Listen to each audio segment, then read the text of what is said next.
Omongan Firdaus itu memalukan terhadap diri sendirinya dia gitu loh. Tidak hanya dia, saya aja. Cuman gara-gara saya sama-sama pengacara, saya malu loh ke masyarakat itu. Kok ada ya pengacara kayak begitu gitu loh.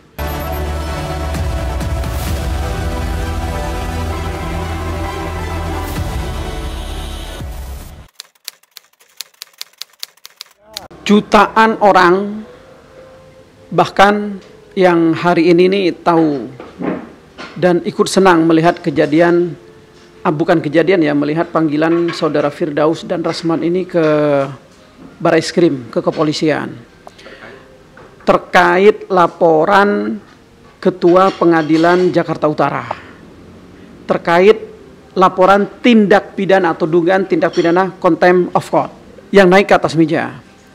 Dilaporkannya oleh kepala Pengadilan Jakarta Utara ini terkait contempt of court-nya saat dimulai saudara Rasman Arief Nasution ini tidak mau tertutup. Sebenarnya itu menurut saya bukan tertutup, tidak boleh live saja. Pidana tetap terbuka kapanpun. Kan orang-orang di situ, wartawan banyak di situ. Nah, itu kan tidak boleh live saja. Cuman kenapa nggak tahu siapa Rasman dan lain-lain ini pengennya live. Dari situlah dimulai Rasman ini. Jadi Rasman asalnya menolak sehingga hakim itu marah dan segala macam. Sampailah berimbas ricuh, gaduh pengadilan itu, naiklah Firdaus ke atas meja.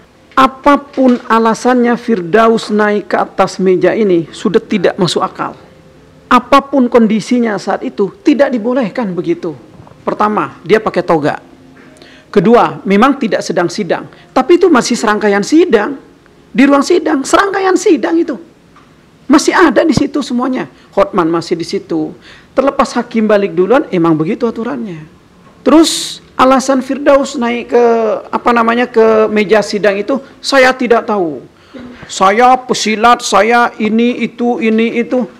Tiba-tiba di atas meja. Emang itu kakinya siapa? Kakinya Firdaus. Badannya siapa? Badannya Firdaus. Otak siapa yang punya niat untuk naik di situ? Otaknya Firdaus. Itu cuman alasan-alasan kampungan lah. Iya, alasannya berubah-ubah gitu. Jelas di dalam hukum Firdaus itu punya niat untuk naik ke meja. Punya niat untuk naik ke atas meja dan dia yang naik sendiri. Tidak ada yang dinaikkan. Nggak usah sok gaib-gaib begitu. Kalau menurut saya, dugaan saya selaku praktisi hukum, selaku pengacara, apa yang dilaporkan oleh kepala Pengadilan Negeri Jakarta Utara ini itu masuk, unsurnya pun masuk. Artinya bisa jadi dalam waktu dekat Rasman, Firdaus dan lain-lain yang ada di situ, saya kira itu semuanya, saya kira itu karena ini serangkaian kan, bisa jadi tersangka. Dan menurut saya harus segera ditersangkakan. Biar tidak ada lagi pengacara-pengacara seperti itu. Yang pengacara ini profesi terhormat. Profesi terhormat ini berdebat, adu argumen, adu gagasan, adu ilmu. Kalau ngomongnya, mohon maaf nih, apalagi Firdaus ya. Saya rasa omongan-omongan Firdaus ini seperti di publik nih banyak yang beredar apapun omongannya nih, dia tidak mencerminkan sebagai pengacara. Dia tidak mencerminkan orang yang punya ilmu. Dia kayak orang yang nggak pernah sekolah gitu loh. Omongannya apa yang keluar kayak nggak dipikir, punya gunung gitu. Bisa mindahin hujan dan lain-lain. Itu kan gimana ya? Itu tidak benar-benar tidak mencerminkan dia sebagai pengacara. Omongan Firdaus itu memalukan terhadap diri sendirinya dia gitu loh. Tidak hanya dia, saya aja. Cuman gara-gara saya sama-sama pengacara, saya malu loh ke masyarakat itu. Kok ada ya pengacara kayak begitu gitu loh. Sebenarnya saya kasihan ke Firdaus ini. Coba, siapapun yang memposting Firdaus, baik di media-media, komen-komennya, ada yang positif itu kan nggak ada. Semua ngebully dia gitu. Kan harusnya benar kata Hotman, harusnya istrinya malu, anaknya malu, keluarga besarnya malu.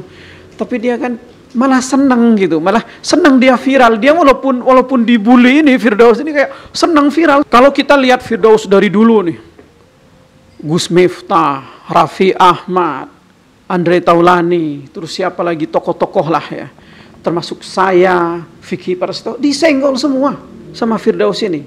Terakhir Vicky Prasetyo. Tapi langkah Vicky, langkah laki-laki. Dia tidak menyikapi karena dia bukan pengacara, tidak menyikapi dari segi hukumnya. Tapi dia menyikapi dari segi laki-lakiannya Vicky. Ini baru laki Vicky Prasetyo ini. Baru laki-laki sejati. Dan dia kebetulan kan satu darah sama saya. Budayanya.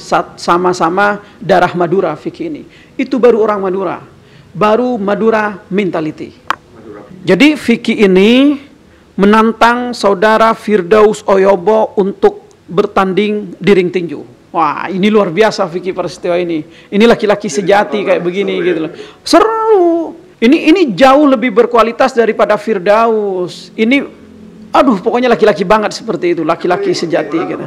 Banyaklah hal-hal yang disenggol termasuk nikah dan lain-lain gitu. Nah, ya biasa Firdaus ini kan tujuannya pengen viral sehingga nyenggol Vicky terus. Pasti ada nih yang disenggol-senggol berikutnya gitu. Tinggal sekarang nunggu Firdausnya berani nggak. Dari kemarin-marin kan banyak omong Firdaus ini. Sekarang kita harus buktikan Firdaus ini hanya mulutnya saja atau mentalnya juga dia berani. Kita tunggu. Berani nggak ke tantangan Vicky? Kalau saya dukung Vicky Prasetyo karena itu laki-laki sejati dan satu darah sama saya. Darah Madura. Paling saya nggak habis pikir, bukan saya rasa ya. Banyak orang yang nggak habis pikir. Firdaus Oyobo ini nyenggol saya katanya cara berpakaian saya ke bapak-bapakan. Dan dia katanya lebih keren cara berpakaiannya daripada saya karena dia anak band dan lain-lain. Kalau gue punya ciri khas kayak gini beda dengan Acong Latif. Acong Latif misalnya kebapaan. Ya lo jadi bapak aja, ngapain ngurusin gue kan musisi. Lo bergaya kayak bapak-bapak aja Acong Latif. Ya kan, jadi pengacara begitu. Jangan lo maksa gue untuk jadi diri lo. Gitu. Dan karena gue nggak maksa lo untuk jadi diri gue. Gitu. Padahal kalau lihat, aduh, pengen banget saya itu bilang, Firdaus, sini bajunya saya cuci, saya bawa ke laundry. Firdaus, pengen banget saya bilang begitu.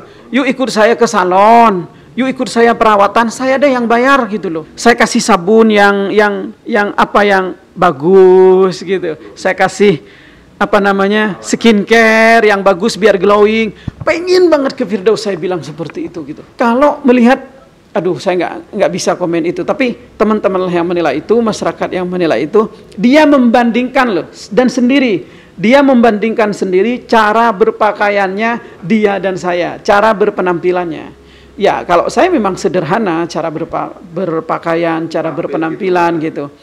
Tapi mungkin menurut saya, tidak menurut saya, menurut orang juga lebih bagus. Saya sadar saya ini adalah pengacara. Saya harus berbicara seperti layaknya pengacara. Berpikir seperti pengacara. Begitu juga penampilan. Harus berpenampilan seperti pengacara gitu. Makanya pesan saya Firdaus, kalau kamu mau nih, beneran ini dari hati saya. Hayo saya ajak ke klinik kecantikan, ada namanya Melva Life Skin tuh. Itu bagus biar kamu itu nggak kayak apa ya, biar glowing, biar enak dilihat. Cara berpakaiannya pun nanti mungkin dikasih tahu seperti apa yang bagus, bukan yang mahal, tapi yang bagus gitu. Biar enak dilihat lah rasanya gitu loh.